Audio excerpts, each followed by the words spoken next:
o'clock, so I'll go ahead and call this meeting to order. Roxanne, if you'll please take roll, and if we'll all please stand for the Pledge of Allegiance. I pledge allegiance to the flag of the United States of America and to the republic for which it stands, one nation, under God.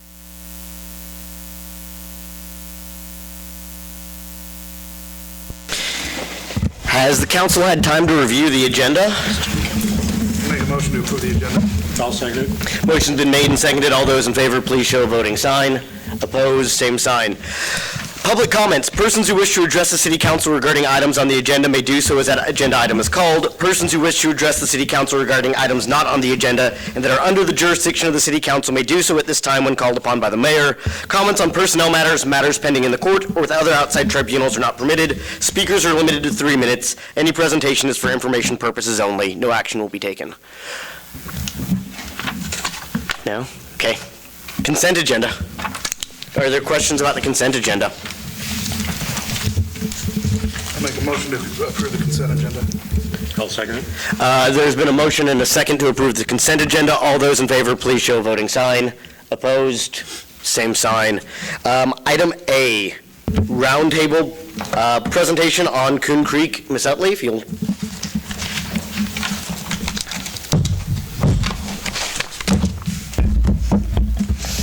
Corey, do you want to start or just... No, go ahead. Okay. There are going to be plenty of extras of these, so feel free to pass these around.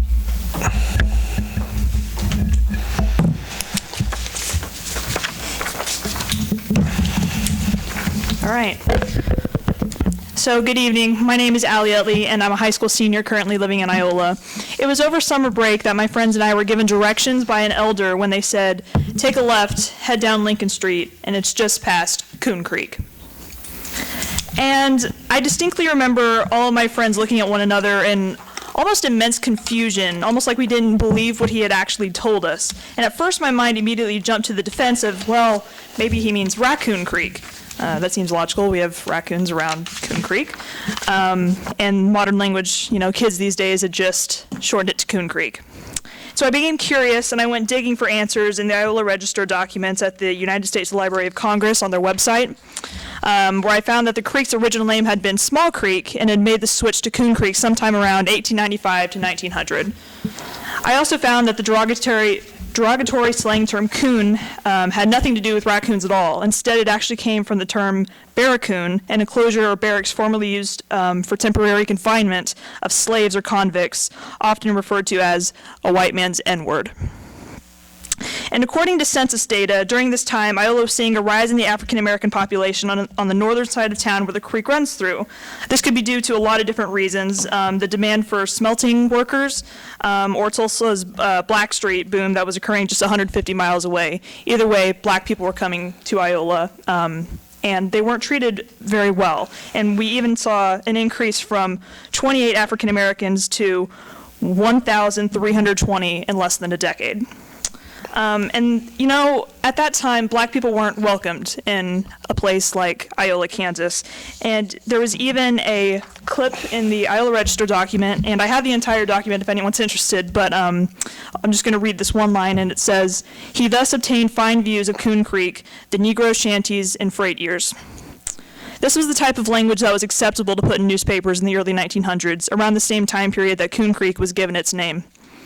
But this is the 21st century, the century where black boys and girls can run for office, or be a CEO, or a doctor, or accomplish any dream that they want because they live in a nation that prioritizes the content of their character and not the color of their skin. And I think it's time that we restore justice to this historical trauma that our community has forced in upon an entire race. So I urge the council to consider renaming this body of water and take the first bold steps into a more accepting and caring future for all. Thank you. Give 1 second. Council? So it was Small Creek Yes. originally, and is that what you're suggesting it go back to, revert to Small Creek? I actually am kind of okay with anything, and I'm open to suggestions. I was kind of thinking about maybe forming a committee that could suggest new names. To me, I guess it would make more sense just to revert back to what it was originally I called, think that would be Small Creek. if we were to go down that road, I think that's the easiest option. We'd avoid, having a committee. Yeah, I To don't go think back it to what needs it was originally called and not a nickname. I had talked to Eugene a bit about this, and he had maybe suggested Osage Creek even to recognize the original inhabitants of the land and kind of do justice there as well, that this was settled land and much of this territory was in fact settled outside of treaties that recognize the Osage people with their land. But either way, it does seem, this is a little different, I think, than the debate over the high school or the mascots, because this is what we would call exclusionary naming. This is actually what I wrote part of my dissertation on, and this was actually fairly common. You should also note that in 1906, right where the AME church is, the African American Methodist or Episcopal Church, is right there in that area. And you, looking through the census data, you see a jump in Iola. In the countywide, you see the jump of about 1,000. In Iola proper, you see a jump from about 23 to about 250 African Americans, which is fairly significant. What other council, so we got two that would say go back to Small Creek. Kim, Mark, I'm for changing it.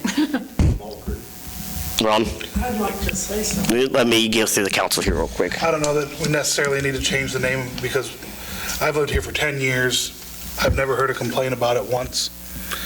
That's my opinion on it. I don't know that it's necessarily, what happened, are we going to change the White Boulevard? Are we going to change that? I mean, where are we going to draw the line at this? Just because one person comes in and has a complaint on something, we're going to go through and start renaming things? Well, I think that's society. I mean, I think the further time progresses, the things change. What might have been okay 10 years ago is not okay today. And I What do okay believe, 50 years ago I do is not believe, okay today. I do believe White Boulevard's named after a last name versus a racial distinction. And I think that's the big distinction It's there. a very suggestive name. Two, there aren't a whole lot there are literally 0 signs up, so this would really be a naming in the way that we name it through city documents. I think the biggest thing probably is the plats and stuff that are adjacent to it, all have that on it. And I don't know how you change that other than just over time as it's replatted or something, because I don't think you want to try and go through all the documents to change all those plats. No, I think but as that's we really do- the only thing That's kind of where I'm at, is all that documentation. I mean, I understand the history here, but just like what Corey's saying, plus, in a sense, I mean, where do we stop? But however, I mean, this has been raised by one individual so far. It's not up here by multiple. In order to change something, yeah.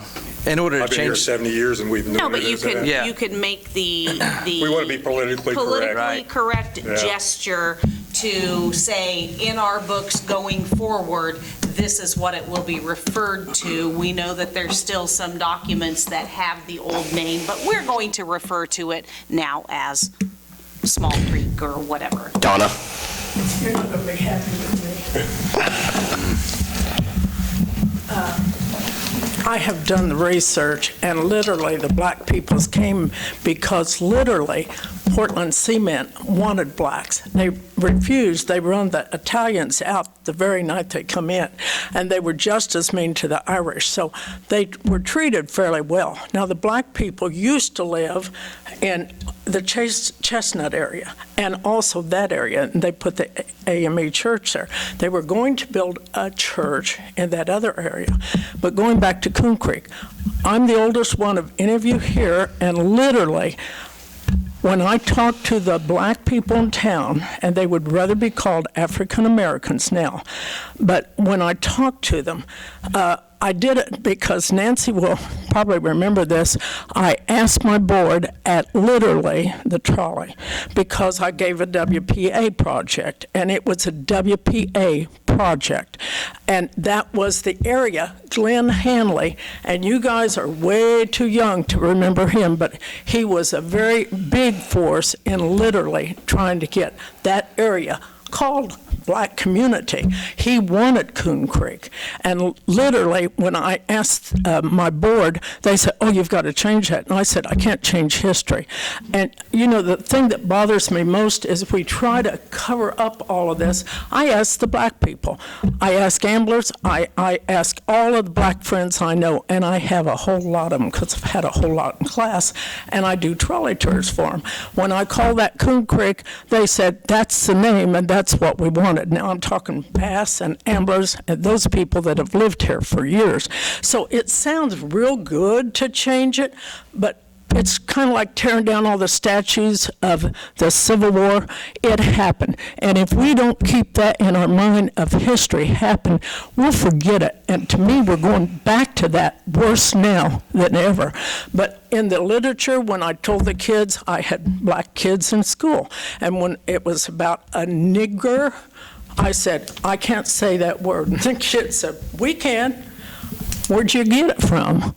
These were young kids. I said, ask your grandma, ask your grandpa.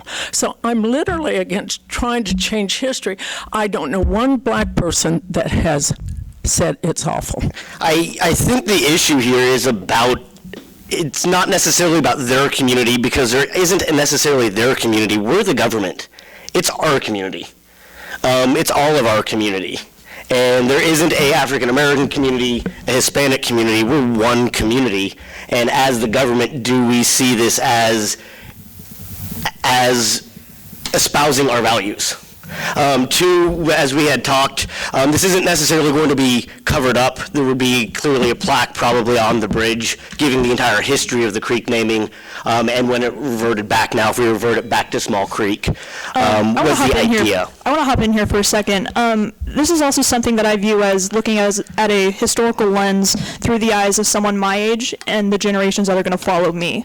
You know, we've grown up in a more accepting society, and we expect that our own local government be more accommodating to these ideas and these ideals that are going to be moving forward. And so I want to also go on what John said. We had talked about we don't want to erase history, because I think this is a very important thing that needs to be recognized, and I think it's only fair that it be recognized that we covered up and we just whitewashed over this whole community of people. And so I think it's important that we reckon with that, and I think that starts with renaming Coon Creek. See, again, I think you're erasing history, and I'm against erasing history. As a historian, though, and so I literally have a dissertation on memory and naming. I have 300 pages on there, and this is not a new phenomenon. Renaming and these debates are not new phenomenons. What we usually see, in the difference between kind of Civil War statuaries and school naming, though, are those are what we call inclusionary, in which people gain identity from. People gain a sense of identity from memorials and landscapes. This is what we would call exclusionary naming, in which people tend to, communities tend to exclude others by naming it into these, and we don't gain a sense of identity. That's largely part of the research that I do. Danny? I want to thank you, Donna, for what you said. I appreciate that. I can get behind that, because I feel like, in a sense, it is kind of erasing history. So I got an appreciation with that. Matter of fact, I had a couple conversations today just for what you said. So I want to ask you, how many are invited to Ambler's party this Saturday? Me. It's going to be 99% black. Do I care? No. Do they like me? Yes. And I've talked to them about this. So I think you're going against the... I honestly, after listening to you, Donna, I would be interested to entertain some other people coming forward and telling us what they think about this. That we want to be careful just for one. Yeah. I do want to hear both sides. I understand where Allie's coming from. I understand, the derogatory meaning behind things, but it would be nice to hear other opinions on this and not make this decision tonight. That's fine. So I would like to leave it open, though, just for that it is possible to be discussed, because, as she mentioned, this is a new generation. This is what's important to them. I don't want us, as an older generation, just to steamroll the idea. I think it needs to be discussed. Mike? Sure. Yeah. I do want to say something real quick. I've lived here most of my life, and when I found out why it was named Coon Creek, because as a kid, a lot of African Americans still lived along the creek, and I was really, really embarrassed, and I've been embarrassed about that my entire life. When my wife moved here, it was hard to tell her the name. Now, with that being said, one thing we should definitely look at is my wife is from Kansas City. Her sister owns a lot of property, rental houses on Paseo, and they renamed Paseo Martin Luther King Drive, and they just re-voted and took it back to Paseo Drive. All the citizens didn't get a chance to vote. The council voted because it was, there was something and they wanted to honor Martin Luther King. It was trending. They changed it. A lot of people didn't even know it for a year until they changed the signs. Then all the people got upset. They put it to a vote and took it back to Paseo Drive. I know it doesn't really. In technicality, though, there are no signs up on the creek. Right. No. I mean, there's not a single sign on the creek right now. I'm only saying that just so you proceed with caution, but it is highly embarrassing to have it called Coon Creek. It goes against everything that I believe in too. Why don't we schedule this for the next meeting and get a little bit more input, if that's fine? Okay. Is council agreeable to that? We will have this on the December 9th meeting again. Okay, thank you. Thank you. Iola Vespers. All right. Mayor and council, included in your packet is a summary of the Iola Vespers and Iola Community Choir. Jim Gilpin as well as Donna Hauser are here to speak on it. They're seeking city sponsorship without a funding request. So I'll let them go into their discussion. I did put this under roundtable, so I guess if there's an action you want to take, we'll carry it forward to the next meeting. Hey, one thing I just got to say, Carl Slaw pulled up on the internet. It was named, he said, after raccoon. He just looked it up. I've In our looked. history, That is 100% not true. I've done the research myself. We'll discuss it more. We'll discuss it more at the next meeting. I looked through. What? It was a stream in southwest Missouri, not this one. Right. That's a different one. Well, I'm glad I came tonight because I've lived here 69 years and I didn't know that.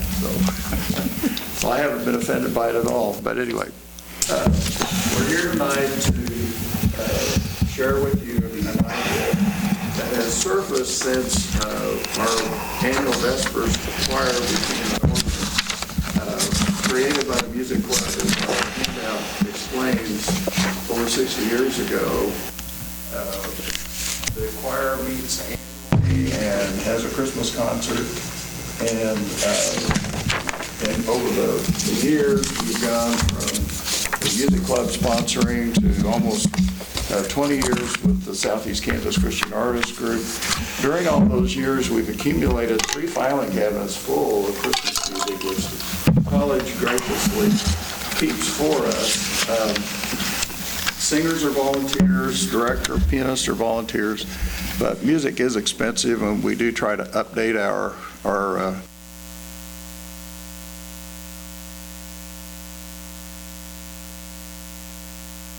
second page, which was attached as a proposed agreement should City Council decide to go forward with sponsoring us. This was modeled after the licensing agreement that city has with the Iowa Municipal Band, and what we basically did was modify that language to take out the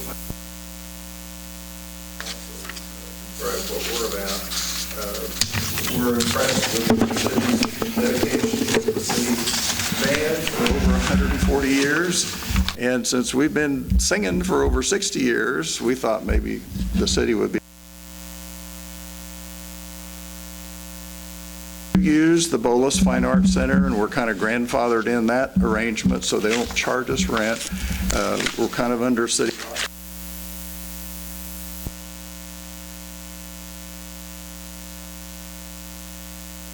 You might have, and probably the biggest thing is to extend an invitation if you'd like to see what this is all about. Our 2019 concert will be on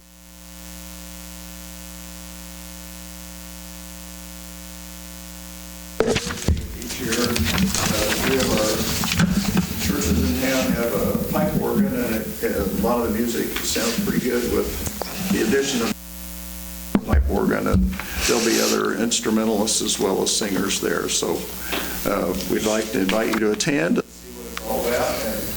And one final footnote is, over the years, the reason we require it, several times it's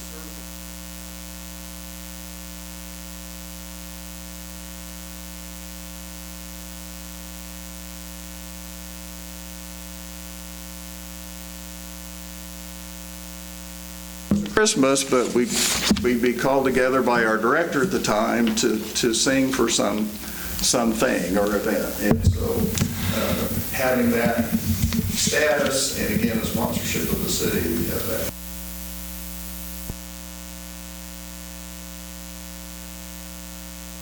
I just, he and I literally didn't want to be an officer, but I've been doing the program probably 20 years, so I probably am a secretary, and I'm pretty bossy, as you guys know.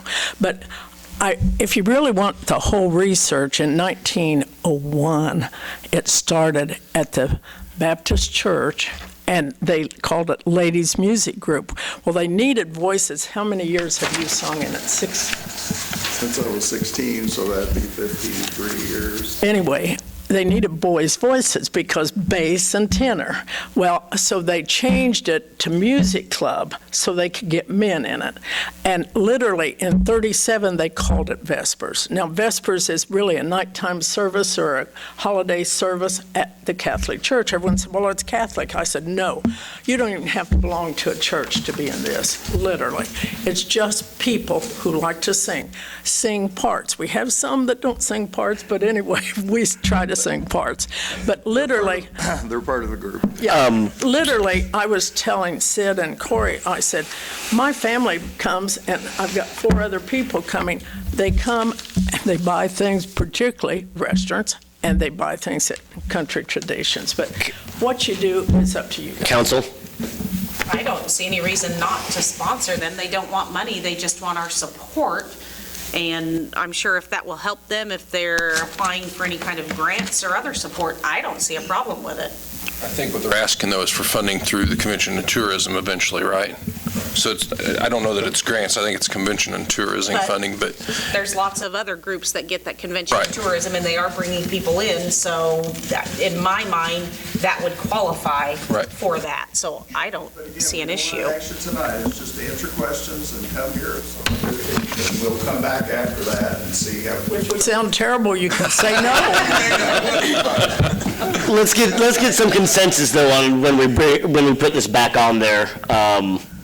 Nancy, so you're in favor, Mark, See an issue with it. I mean, Kim, I love Vespers and whatever. Ron. I'm fine with it. It's a heck of a tradition, I'm for it. All right, let's go ahead and put it on the agenda on the 9th as well, and it looks like we've got that consensus. Mike Jewell, Lehigh. Come on up. In case there's questions, we'll have Corey start with you. Stand here if you have questions. That's fine. enclosed in your packet, Mayor and Council, is a request from the Lehigh Ritz Festival for three dates. 2 of them have 2 dates together for fundraising events similar to what they did last year. Was it last year, Mike, that you did it? We accidentally had to have the festival there one night because of the rain. But you did a fundraising event We were going to do before. one in October, and then at the last second, we were trying to have all the classes come to this class reunion, basically, and I had a band lined out. Well, instead, because we had booked the North Community Building, they didn't want their class to mingle with other classes, so they were going all these other places. So I told them, just rent the community building and, This I mean. This is a request similar to what you approved, though, It a year is, ago. yeah. That It's would the allow same. them to charge admission into the community building to raise funds for their annual festival out at the lake.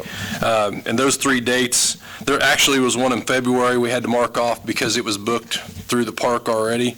But I had Berkeley pencil these in right now, so basically he's looking for approval for those 3 months there to do a fundraiser. Questions? Motion. I'll make a motion to approve the Lehigh Ridge Festival request to waive rental fees for requested dates. God's Isles Basketball Community Building. I'll second it. Motion's been made and seconded. All those in favor, please show a voting sign. Opposed?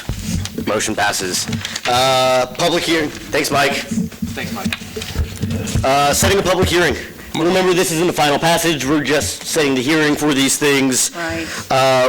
The library fund is one that we set every year because of the way that they collect their revenue is never exactly right.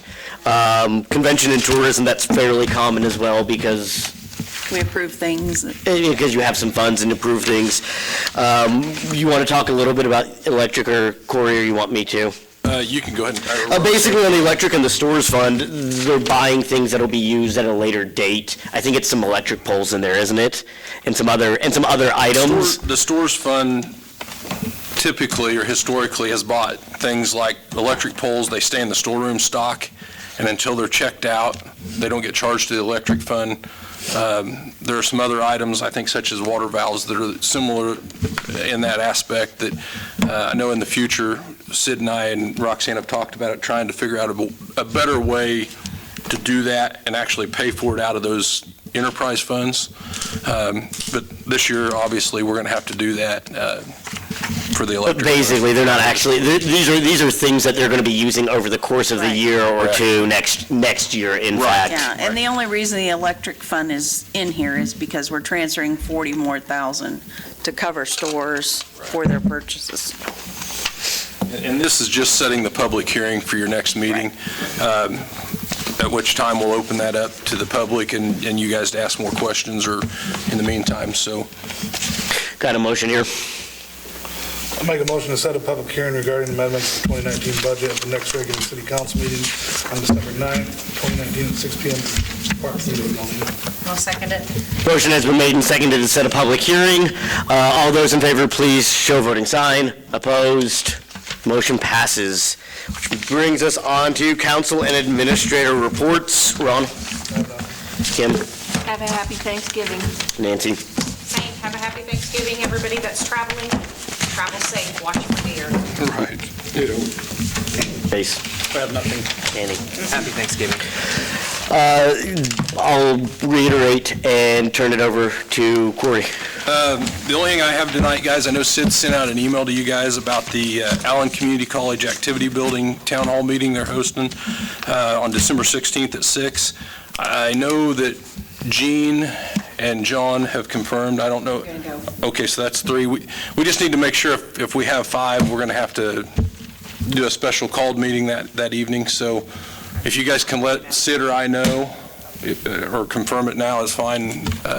That way we can kind of plan for that. And basically, all that meeting would be is us opening the meeting and then Right. closing the meeting at the end of it. And But that's just a legal thing that if we're 5 of us are it in the may same not be room. violating the open meetings, just being there, but it's always better to open that meeting than to get scrutinized over it. So if you just send me an email or something as you look at your calendars, and we'll try and remind you guys a little later. That's all I have tonight, John, so. Okay, can I get a motion, somebody? I'll make the motion that we adjourn. I'll second it. Motion's made and seconded. All those in favor, please show a voting sign. Opposed? Motion passes. Go Hawks.